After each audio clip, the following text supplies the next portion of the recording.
மகா சிவராத்திரி ஈசனுடன் ஓர் இரவு சத்குருவுடன் கொண்டாடுங்கள். மார்ச் 8 நேரலையில்.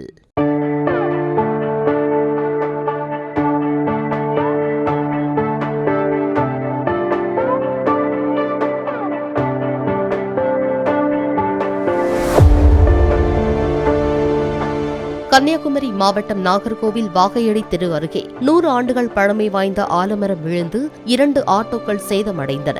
மின்கம்பி அறுந்து விழுந்ததனால் அப்பகுதியில் மின் விநியோகம் முடங்கியது. தீயணைப்பு வீரர்கள் விடிய விடிய மரத்தை வெட்டி அகற்றினர்.